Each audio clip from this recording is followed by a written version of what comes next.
So, does printing money cause hyperinflation? As they claim in the example of Germany after the First World War. That's the guy that came up with the term modern monetary theory, which is something that I can't claim I've ever read a fundamental treatise in, or anything of the sort, but seems to, well, my perception of MMT is it's just that it's a factually correct understanding of the way the economy is. Um, you know, it's just like some people that know what they're saying, well, actually, this stuff that you hear on the news or from these politicians is using bad information, using old systems. It's politically skewed, da da da. Um, and even a lot of the stuff you hear from um, respected economists is, rooted in infrastructure or systems that existed, 200 years ago. Um, and what MMT says is nothing more complicated than, okay, this is the way the infrastructure is. This is the way the economy actually works. This is the reality of the situation, right? So one of the conclusions that they come to, for example, is that a government cannot go bankrupt so long as it's a sovereign money issuer. And that's absolutely correct, right? So you hear all this stuff about different um, politicians, saying this or that, and it's just a lot of nonsense. The country can't go bankrupt. Um, and all MMT is in that context is just a correct explanation of what the actual facts of the situation are, right? Um, and I mean, I think that that's the big. I'm talking about economics right now because I'm watching the series of videos from the YouTube channel New Economic Theory or New Economic Thinking or something like that. Um, it might be the New Economic Institute even. Um,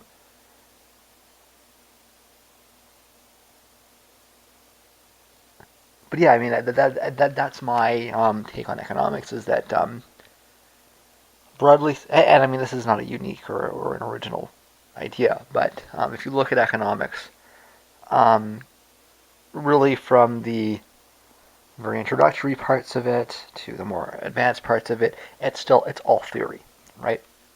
In a very real sense, economics is applied algebra, um, and maybe a little bit of applied calculus, but it's applied mathematics, and it brings in all of the hubris of the mathematical assumptions, right, and all of the problems that we have with mathematics that we understand nowadays. um, when you look at economics textbooks, they're not full of experiments and conclusions from them. Rather, they're full of mathematical theorems, right? And that's the problem with economics is that um, it's the age-old problem that you're trying to build a theory rather and expecting to apply that theory to reality rather than looking at reality, studying it, gathering data, gathering empirical evidence, and then using that empirical evidence to build theories, right? So it's the problem with economics is its methodology is backwards, which has to do with the fact that it came out of the old period, right? Um, Even today, the basic idea of economics is pre-modern. Um, the I mean, which is you know it's not disconnected from the fact that our system of government is pre-modern, right? Came out of the same period, and it never evolved. It's in a time capsule, right? And what I like about MMT is that I mean, it's not. I haven't seen anybody attach MMT to statistics or actual, real empiricism. But at the very least, it is actually looking at it from the right chain of events or chain of thinking, which is okay. Let's look at how things are, and then try to understand them, rather than let's imagine how things ought to be, and then build a theory that pushes down from it. I'm going to talk about printing money and hyperinflation. I'm just going to change my batteries first. Okay, so I was pointing out that something I like about MMT is the fact that it seems to at least be beginning with the idea that, okay, let's look at how things are first. Which is why what you're hearing from him on this topic is a little bit disappointing. Because he's attempting to explain German hyperinflation using these laws that we really have no reason to think actually apply to reality, right? So he's saying, well, let's look at the situation from the other side first, right? Um, a lot of people will argue. I mean, it's pretty much economic orthodoxy that the hyperinflation in Germany was caused by printing too much money, right? I do claim that is true, but let me get to the point first, okay? I don't claim that that's true due to some kind of gold standard argument, right? You know, the idea that if you print too much of something, then you reduce its value, and it's just a supply and demand issue. Like, I don't really think that's the actual reason, right? But that's an example of backwards thinking, right? Instead of looking at how things are, building evidence, and coming up with an explanation based on your studying of it, what you do is you look at a theory, and then you apply that theory, right? So that's backwards thinking, right? I know that there's a lot of backwards people out there that have fancy letters besides their name, but they're still backwards, and we don't need to listen to them. So that's backwards thinking, clearly, right? So rejecting that argument, I think, is correct, right? Because you're not looking at how things are and trying to extrapolate it. You're saying how you think things ought to be, and then you're pushing that down, right? And it's easy to understand why a conservative would do that, and a conservative would push that argument, because they do think, you know, that money has intrinsic value. That's why they attach to gold, right? And this whole argument is really caught up in this idea of money having intrinsic value. Because it has intrinsic value, if you print it, then its value decreases. If that was all true, then it would make sense, right? But it's really tied into that fundamental assumption that I think most clear thinkers realize is completely wrong, right? But it's still the argument that's, you know, standard, right? What he's saying is but, you know, there were all these other factors. You know, there was the actual agreement um, that was very onerous. You know, and that forced them um, to expand the money supply. You had the occupation of the Ruhr, which reduced their economic output, and all these other things. And it was this combination of things that led to the actual hyperinflation. Now, I'm not sure that you can really actually piece together that logic and actually have it make sense. You're taking a lot of different complicated things and want to kind of put them together. Can you actually find the causality there? I don't think you can, okay? But nonetheless, it kind of seems as though you're looking at events. You're looking at things that actually happened. It sounds empirical on first, you know, it seems like it when you first look at it. But I think if you really think about it a little bit longer, and you really try to work it out, and you try to determine, okay, where is the actual logic here? You're going to determine, okay, this actually isn't empirical. What you're doing is it's incidentally empirical, in that your argument is built on things that happened, but you're ultimately still basing it on theory, right?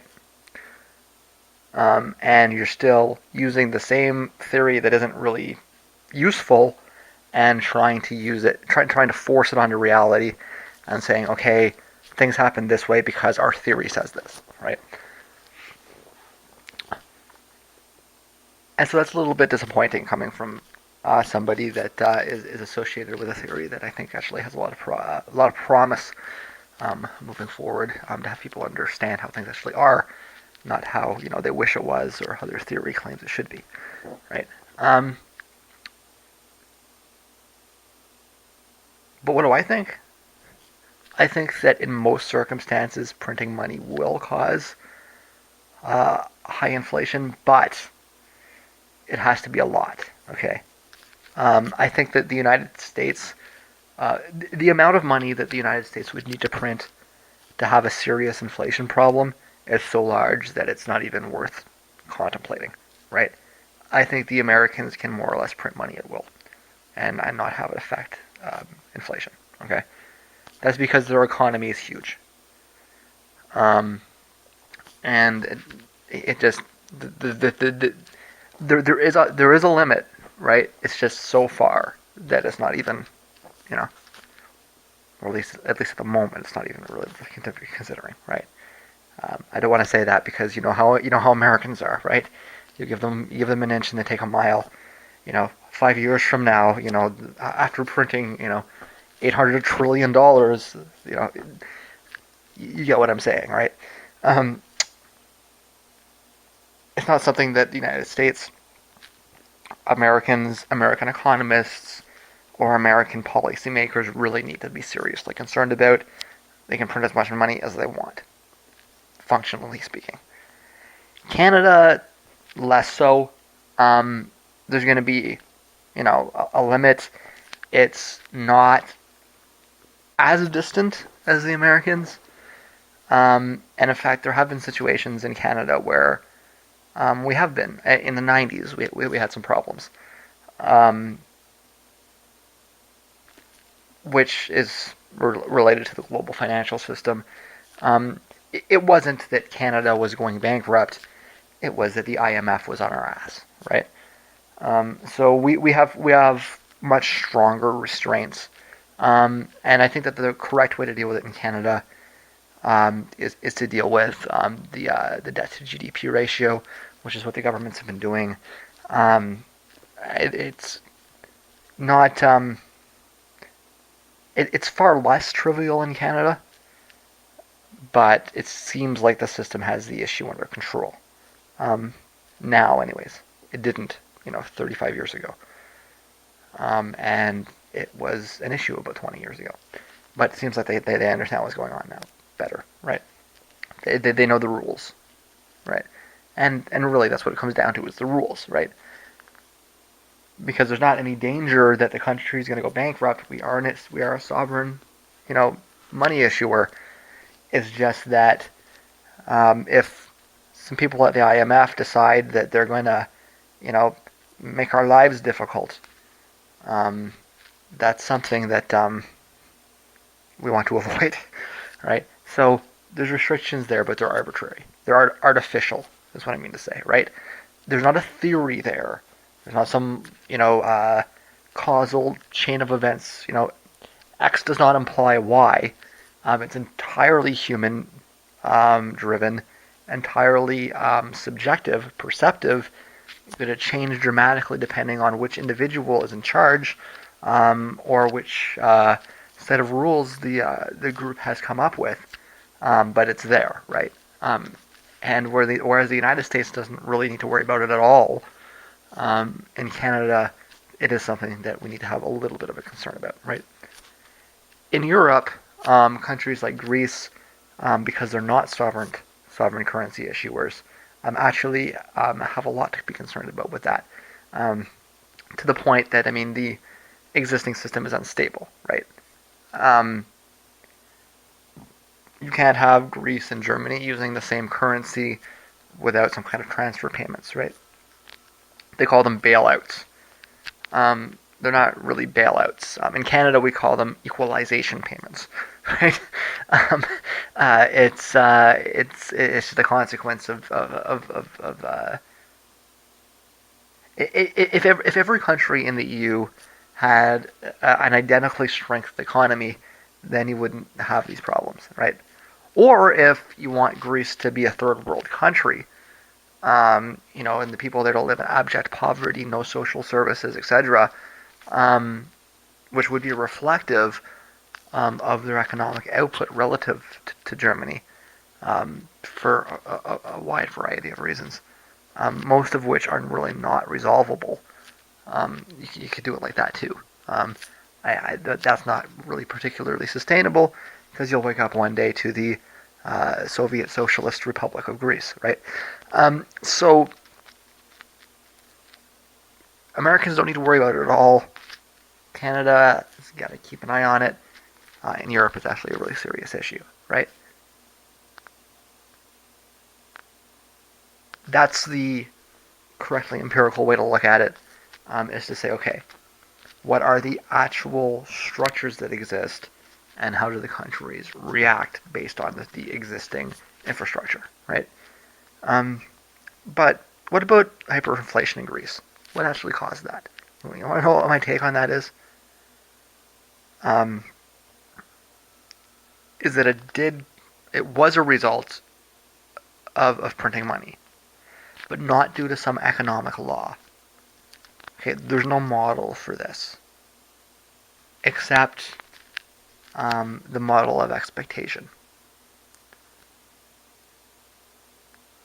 I think what happened was, okay, so you had the Treaty of Versailles that ended the First World War and ordered Germany to pay some, I don't know exactly what it is, some stupid sum. Um, the Germans said, well, we're going to be paying this off for 1,000 years, so we're going to print money to inflate the currency that will help us get out of debt quicker, right? Sorry, let me rephrase that. The Germans said we're going to print lots and lots of money. It wasn't specifically that we're going to, inflate it too much. It was just we're going to print lots of money so that you can have lots of money, right? What I think actually happened is simply that the English and French, and maybe to a lesser extent American investors looked at the situation and said, you're not getting out of this that easy. Okay. It had nothing to do with economics. It had to do with politicians saying, you're not getting off the hook. You're going to pay what we ordered you to pay. And if you're just going to print money, then we're going to make your money worthless. And so it was more of a concept of retribution, right? It was angry policymakers, investors, bankers, shareholders, these types of people coming together and saying, no, you're going to do your time. There's no get out of jail free card for Germany. You're going to pay off your debts, and we're gonna cut your currency down until you do it. And I think that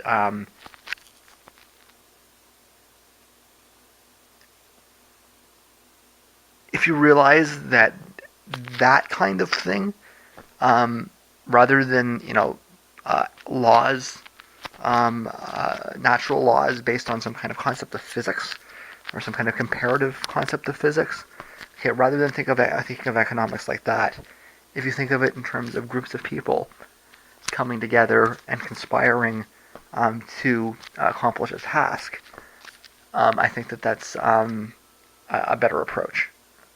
Which is not to say that numbers are not useful in economics. They are. They clearly are. It's to suggest that they're, and I think everything we've learned over the last 100 years, from the Phillips curve to the Laffer curve, is that every time we think we figure something out, it turns out that it doesn't work out so well after all, right? And that it's more or less a fool's errand to expect the economy to follow, this Newtonian concept of things.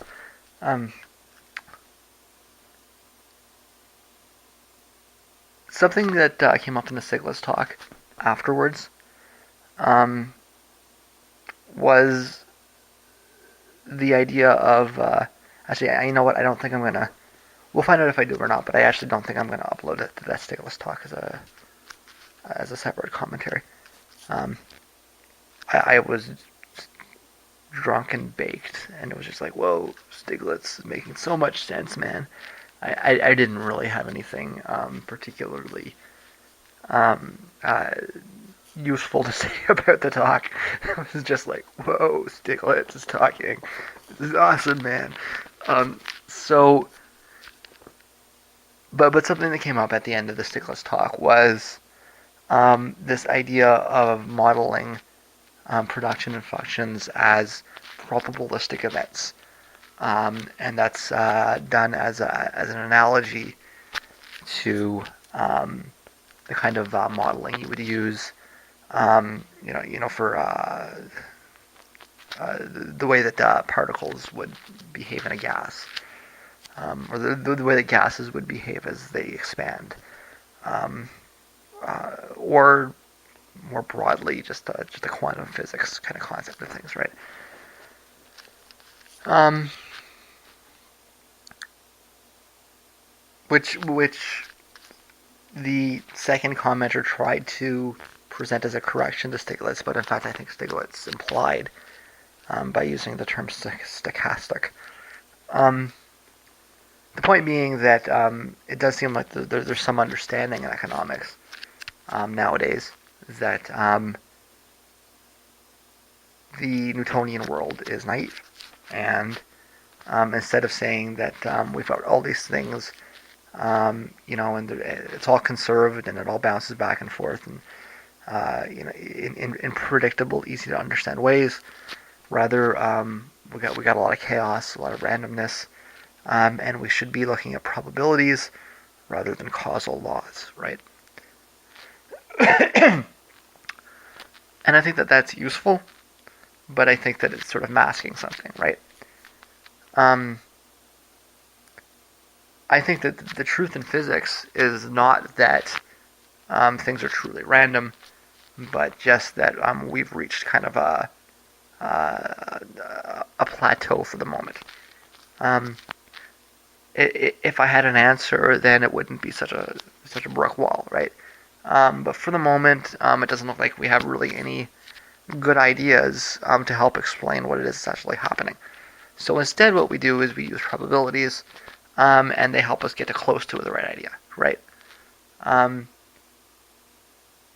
and there's kind of a logical fallacy that you hear in the field thrown around a lot. They say, well, you'll hear from a lot of physicists, they'll say, well, I don't really understand quantum physics, but it works. Well, works, what does works mean, right? If your answer at the end of the day is that there's an 80% probability that something's going to happen, then that doesn't really say anything about how things are actually behaving in a fundamental way. It just suggests that you have a pretty good tool that can make good guesses, right? Um, and I pointed this out before. If you were to take a probabilistic approach to Newtonian physics, or phenomena that is in the Newtonian spectrum,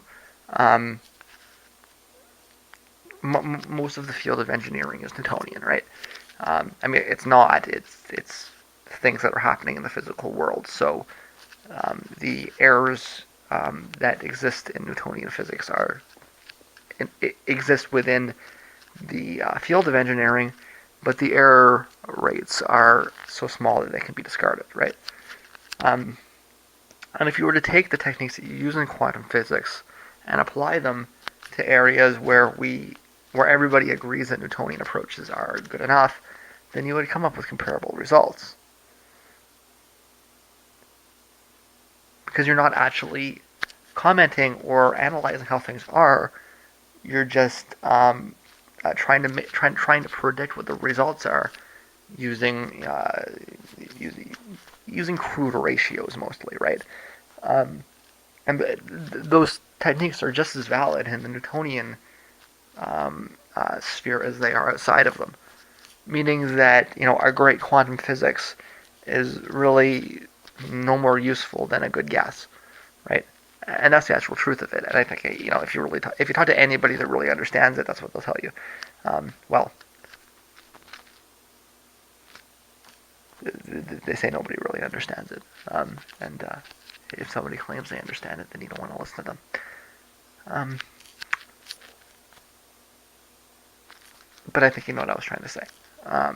Somebody that understands the lack of understanding. If you talk to somebody that really understands how little we understand, then they'll. Well, that's a tautology. I am rambling. Um, but what happened in Germany? I think that people just said, no, you're not doing this, and you're not getting away with this, and that was that, right? Um, which might seem a little harsh, but you didn't just, you just didn't come out of, the worst 4 years of war in the history of the world, and however many years worth of, like if you're in France, you've been jostling with the Prussians since before 1870. Probably your whole life, probably your parents' whole life has been spent, fighting against those dastardly Germans. Um, it might seem a little harsh from here, but there's a lot of negativity built in, right? So, um, and I think that's all there is to it. And trying to understand it using economics is just making the uh, standard, common academic error of trying to apply theory to reality. It's just not going to. You can have these arguments, my theory says this, well, my theory says that. Chances are both of your theories are full of shit, and you really want to figure out what's going on, you've got to actually measure it, right? Um, and economics really needs to get that. Well, I think it's less that economics needs to understand that. I think economics does understand that. It's more like, how do we do it, right? Um, how do we actually get the kind of data that we need? I'll acknowledge it's very hard and everything, but I don't think that justifies um, thinking backwards. And just before I close this off and stop rambling, I have actually a very similar criticism of modern physics. I think it's very much true that economics is based very strongly on the way that physics developed. Um, um, physics is a very strong inspiration for economics. I think it has been the whole time, right? The classical economists were very much inspired by Newton, and it just kept going on and on and on. And now today, the modern economists seem inspired by quantum physics. But where before physics was very empirical and economics was kind of perverting that, today physics is not very empirical. It's still more empirical than economics, but not by too much. While economics maintains itself as the same anti-empiricism, then not even anti, just lack of, a-empiricism. Um, so that's and I think in the long run, what's going to happen is the other way around, right? Is that it's 50 to 100 years from now, we'll probably be able to talk about economics in the context of being a real science. Although it's going to need to take in lots of insights from psychology, from the study of human brains, like the physical. There's the psychology part, and then there's the neurology. That's the word I'm looking for. Part studies in evolutionary biology, all these kinds of things. Um, we're probably a good generation at least away from it. But there's going to be no doubt some kind of genius who will be able to put together these disparate strains of thinking into an actual scientific theory of economics. Because economics right now is not a science. It's not even a social science, really. It's more of a branch of mathematics, which makes it a philosophy, right? Um, Whereas physics, I think, is stuck. I don't. I don't even know how you want to consider breaking through this. Our best concepts of microscopes are based on obsolete technology, right? So you're kind of stuck, right? Um, you can't build a better microscope until you understand it, but you can't understand it until you build a better microscope. Um, there may be some brilliant breakthrough, but I couldn't even imagine what it could be. And I really think that physics is probably. I know a lot of people will want to tell you that physics is closed. I don't even think it started yet. And I think that when we do finally find a way uh, to get beyond the probability and actually realize, okay, this isn't random. There are laws here. Um, in some, you know, concept of space that were only mildly, abstractly. See, that's another thing, right? Understanding, you know, getting past quantum physics um, may require a concept of space that we are physically incapable of understanding, right? So, I mean, how do you? We've got a lot of paradoxes here, uh, a lot of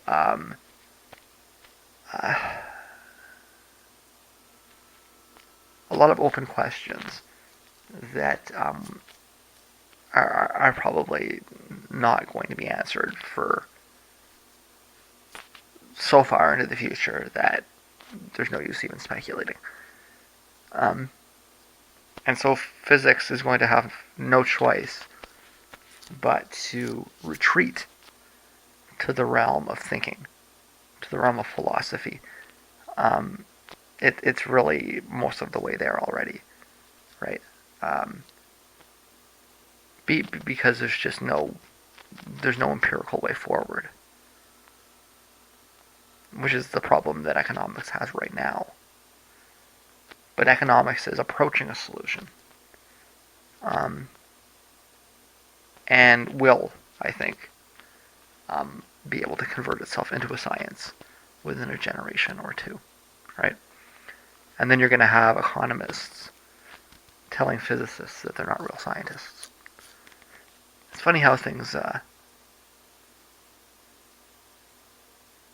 can spin around like that, right?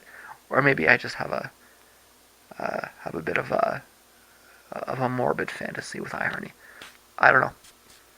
I know that I don't think the answer um, in understanding what happened in Germany is to look at economic models. I think it's just to realize that some people wanted their money and weren't particularly happy about those kinds of shady tactics.